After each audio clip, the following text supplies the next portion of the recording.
BRS ఎమ్మెల్యేలు ఆ party అధినేత కేసీఆర్ కి షాక్ ఇస్తారా? పరిస్థితి చూస్తుంటే అలాగే అనిపిస్తోంది. ఎందుకంటే త్వరలో బీఆర్ఎస్ లోకి 3 ఎమ్మెల్యేలు జంప్ అవుతున్నట్టు వార్తలైతే బలంగా వినిపిస్తున్నాయి. ఎమ్మెల్యేలు దానం నాగేందర్, వెంకట్రావు, ప్రకాష్ గౌడ్ కాంగ్రెస్ నేతలతో టచ్ లో ఉన్నట్టయితే మనకున్నటువంటి సమాచారం. పీసీసీ పెద్దలతో దానం నాగేందర్ చర్చలు జరుపుతున్నట్టయితే తెలుస్తోంది.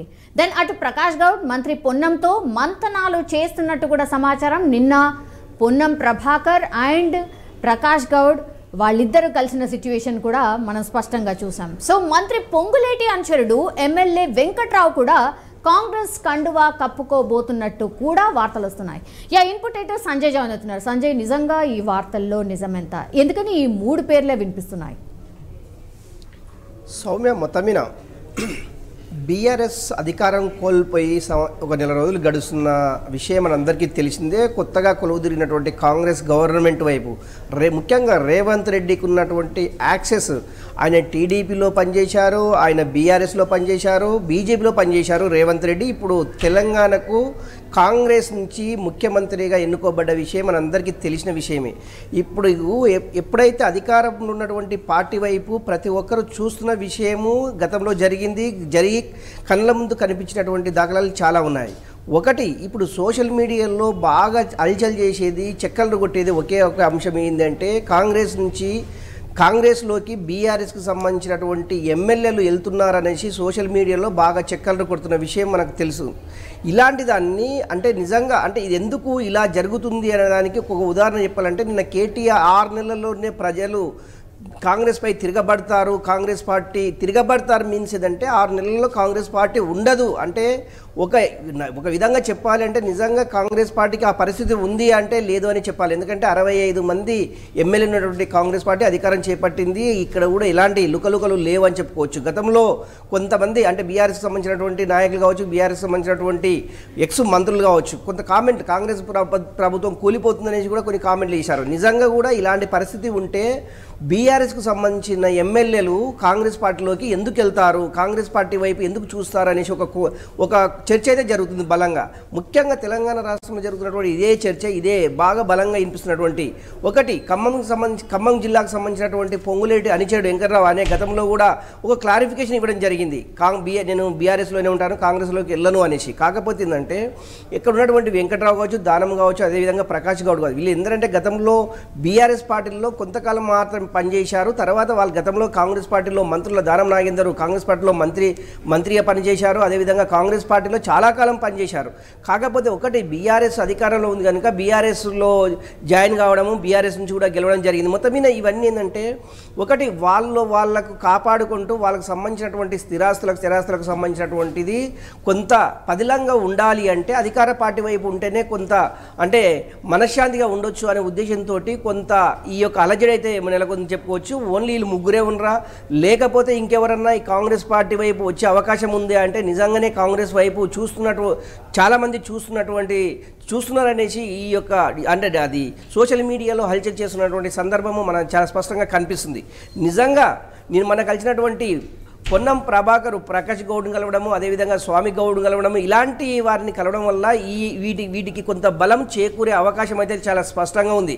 అంటే పొన్నం ప్రభాకర్ కానివ్వండి, మంత్రులు కానీ ఎవరు కూడా ఈ అంశంపైన ఎక్కడ కూడా మాట్లాడలేదు. అంటే పార్టీలో జాయిన్ కావాలని కానీ, మీరు పార్టీలోకి రావాలని కానీ ఇలాంటి సందర్భాలు ఎక్కడ కూడా రాలేదు.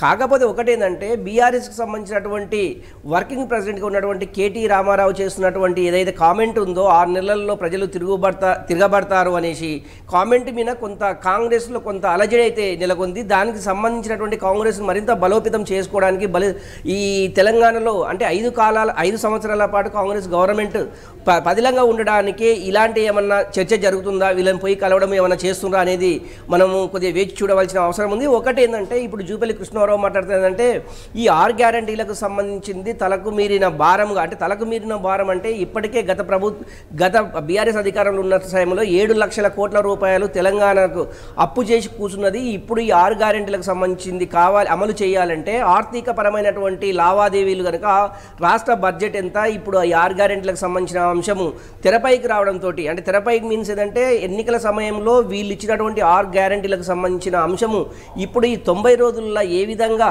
అమలు చేస్తారు అనే చర్చ అయితే చాలా బలంగా తెలంగాణలో బాగా చర్చ అయితే జరుగుతుంది. దీనికి సంబంధించినటువంటి మంత్రులు పదే పదే దీనిపైన కొంత క్లారిఫికేషన్ అయితే ఇవ్వడం జరిగింది. ఒకటి, తుమ్మల నాగేశ్వరరావు అంటే రైతు బంధుకు సంబంధించింది కావచ్చు, అదేవిధంగా అంటే ఈ ఎమ్మెల్యేల యొక్క జాయినింగ్కి సంబంధించింది అంటే ఈ 6 గ్యారంటీలకు సంబంధించిన అంశమే తెరపైకి రావడంతో ఎమ్మెల్యేల యొక్క అది జాయినింగ్ విషయం తెరపైకి వస్తుందని చెప్పుకోవచ్చు. అందులో భాగంగా ఈ 6 గ్యారంటీలు ఒకవేళ వీళ్ళు సక్సెస్గా చేసినట్లయితే ఈ బీఆర్ఎస్కి సంబంధించినటువంటి కావచ్చు ప్రతిపక్షాలకు వీళ్ళు మాట్లాడే అవకాశం ఇవ్వకపోవచ్చు. ఈ 6 గ్యారంటీలకు సంబంధించిందే మాత్రమే తెరపైకి వస్తుంది. ఈ 100 రోజుల్లో ఏ విధంగా దీన్ని అమలు చేస్తారు అనేసి బీఆర్ఎస్ నేతలు చేస్తున్నటువంటి విమర్శలు, అందులో భాగంగానే ఇక్కడ ఉంటే అంటే నిజంగా కూడా ఈ 6 గ్యారంటీలు సక్సెస్గా చేస్తామని బీఆర్ఎస్ పార్టీ పేరు మార్చుకుని టీఆర్ఎస్ గా మారబోతోంది అని ఒక చర్చ నడుస్తోంది. రోజుకో పార్లమెంట్ నియోజకవర్గానికి సంబంధించిన నాయకులు పిలిపించుకొని హరీష్ రావు కావచ్చు, కేటీఆర్ కావచ్చు మీటింగ్స్ పెడుతున్నటువంటి సిచ్యువేషన్.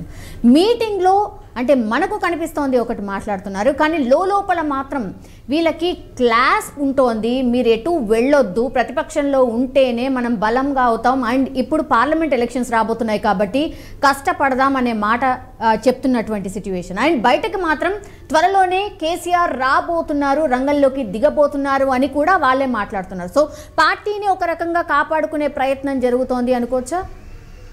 అంటే ఒకటి సౌమ్య, వర్కింగ్ ప్రెసిడెంట్ హోదాలో ఉన్నటువంటి తారక రామారావు ఏదైతే ఉందో పార్లమెంటుకు సంబంధించినటువంటి పార్లమెంటు పరిధిలో ఉన్నటువంటి నాయకులతోటి పరిధిలో ఉన్నటువంటి ఎమ్మెల్యేలతోటి ఆయన సన్నాహక సమావేశాలు అయితే నిర్వహిస్తున్నారు.